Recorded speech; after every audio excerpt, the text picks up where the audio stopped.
everyone, and welcome to Mediocre Entertainment Monthly, October 2013, and I know it's kind of late, it should have been on the second Wednesday of this month, but I was kind of busy and it's probably going to be on the second Sunday, or maybe even the next Monday. Yeah, it depends on whenever this is out, whenever, you know what I mean. But yeah, this show is usually on the second Wednesday every month, but it's been not that way for the past few episodes, and this episode in particular is because I haven't made a video in general, actually. If you want to know why I made a video in general, just been busy and still, well, kind of busy trying to transition back to uni and all that sort of stuff. Normal schedule should resume from Monday or Tuesday, depending on when I actually upload this. And yeah, but yeah, this is a show about news and all sorts of stuff in the entertainment industry, or various entertainment industry like anime, YouTube, gaming, manga, music, TV, and all sorts. Although I don't really do a lot when I'm talking about stuff like this. So yeah, we'll start with anime. And in this month of anime, particularly this is a UK specific news, so you might not be interested. So you may want to skip in. You should put skip buttons or so in the description. But yeah, today I'm going to be talking about a new anime digital distribution service, kind of, well, digital streaming, you know, streaming like Crunchyroll and Anime on Demand and all sorts of things like that, but this is a little different. Basically, the service is called Wakanim. Now, apparently it's going to be on this coming week, so that's going to be good. At the moment, all the simulcasts have been on Anime Limited's site. They're the guys who are licensing anime for them, and basically they're a French streaming service, which is coming to the UK, and it's a little different though. It's not just a streaming service, so I'll tell you what their model is. Basically, for 1 month after simulcasts are broadcasted in Japan,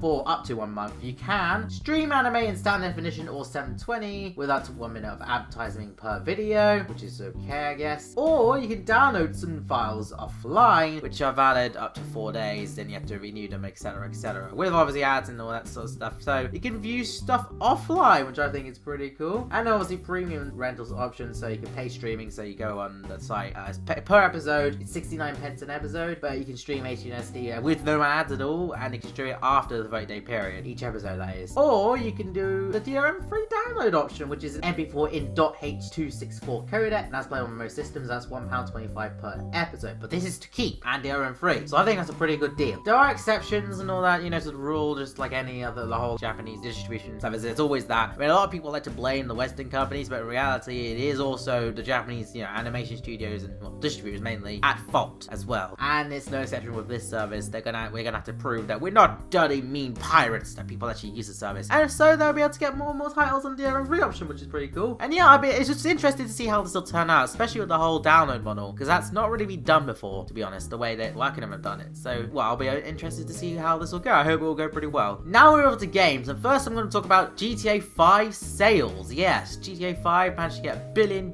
in sales in just 3 days after launch, which I think is pretty damn good, and it breaks a load of sales records, which I can't remember all the sales records, but one of them being the whole $1 billion in 3 days, the fastest to get $1 billion in profit, which I think is really good. Even though the budget was exceptionally high, they still managed to make a huge profit, which I think is really, really good. Let's move on to Steam announcements. So yes, about a couple of weeks ago or so, some Steam announcements were made by Valve, and there are 3 announcements. One is SteamOS. SteamOS is basically Valve's operating system. Now this, in my opinion, is the most interesting. They're not as hyped, all the announcements weren't as hyped up as they were initially thought out to be, but SteamOS is basically a Linux-based operating system, and it's open source. So as any Linux-based operating system, you can still customize it to your choosing, which I think is pretty cool. It plays all Linux Steam games, so all Linux ones are supported by default. And if you want, you can play Windows ones. If you say put it on, and this is really interesting, if you put it on a Media Center PC, you can stream all your games from a Windows PC somewhere else through like your network and stuff, which I think is pretty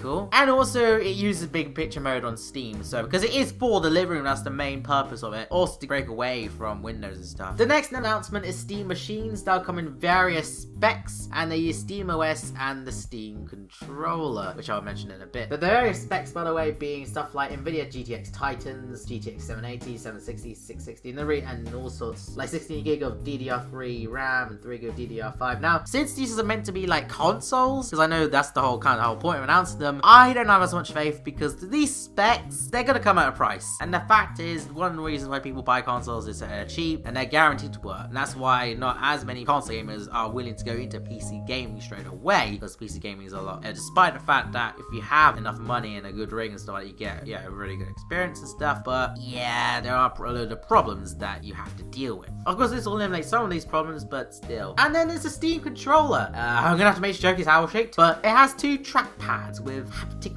feedback instead of analog sticks. Initially, I was like I was not very happy with that. It just didn't feel comfortable. But I saw some like Valve released a video on it, and it works pretty well because it's supposed to be like kind of in the middle of an analog stick and the mouse in terms of precision and stuff. So I think that's pretty good. And there's a touchscreen with buttons around it. As in, there's a touchscreen and then there's 4 little buttons around it. And the touchscreen is the best aspect of the controller in my view, to be honest, because well, it's a touchscreen for crying out loud. It's not like a touchpad on the others. It's actually a full touchscreen and really the best. Well, one of the best features. There's another feature as well. And this feature is that it's a fully customizable controller. You can customize it as much as you want, and it really just doesn't matter. Of course, if you know how to customize it, it can redesign the shape completely if you want, which I think is pretty neat actually. And I'm glad they're making an open controller because they kind of put out Steam as an open platform. And honestly, I probably wouldn't buy a Steam controller as it is for 2 problems, but I'm sure someone will fix them with the unit because it's open and stuff. The lack of a D-pad, which is annoying for stuff like platformers and fighting games. Some people might say you use the trap pads and stuff, but playing fighting games with a trap pad is a bit ridiculous, to be honest. So I've played fighting games with all sorts of control schemes, and D-pad and arcade sticks work the best. The arcade sticks the best, but D-pads come second. And the fact there's no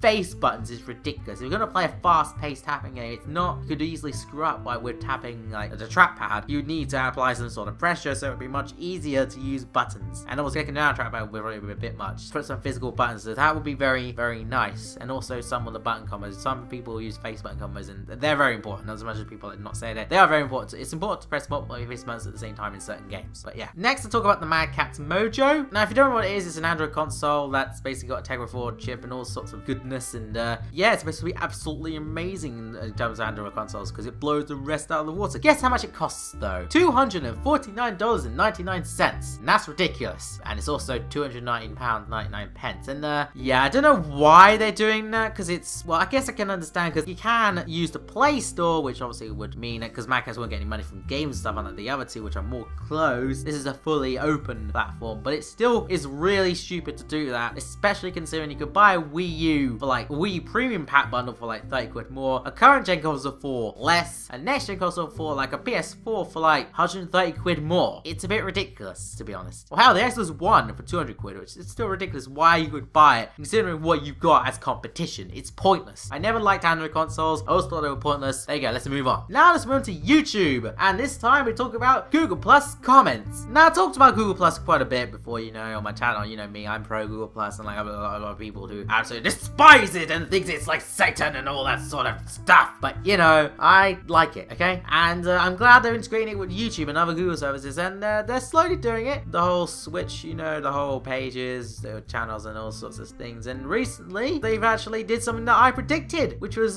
kind of, you know, put more emphasis on the integration. Like when I said about video responses being removed on YouTube, what I said was that they're going to put links in comments through Google Plus comments. And there we go. They're here. Well, not yet. At the moment, you can only just do it in the discussion tab of YouTube channels that are connected to Google Plus. That's the only way you could do it. So they have the YouTube channels have to be connected to Google Plus in some way. And so they only need the discussion tab at the moment. But they will be in comments by the end of the year. So I think that's cool. The only thing I do not quite agree with is the whole show. I initially didn't really mind, but I was told about the whole show via top comments option. Like, a couple of people I talked to about this told me about it, and I kind of, when you think about it, agree with them. It's even new videos for some people like me. I want to see like the newest comments rather than the top comments. It might be a relevant discussion, but I want people to see the newest stuff because that's what our channel's about. Google should include an option so you can choose if you want top or newest comments. Personally, I'd rather new comments first because, well, that's just how it is on my channel. I just prefer it in that way, and I just want people to discuss things and discuss the latest discussions rather than discuss top comments, which can vary from person to person, so it can be a bit of a mess. But yeah, that's enough for now on that. I shall end it here because, well, it's kind of gotten to 15 minutes and I don't think I'll be able to edit it by tonight. I shall see you guys next month. Hopefully it will be back to normal and stuff, and I'm sorry I didn't get a video out this week, but you know, or last week, depending on when this is uploaded, but I was kind of busy and stuff, but it should be back to normal very soon. But yeah, for now guys, I shall leave you. So yeah, goodbye.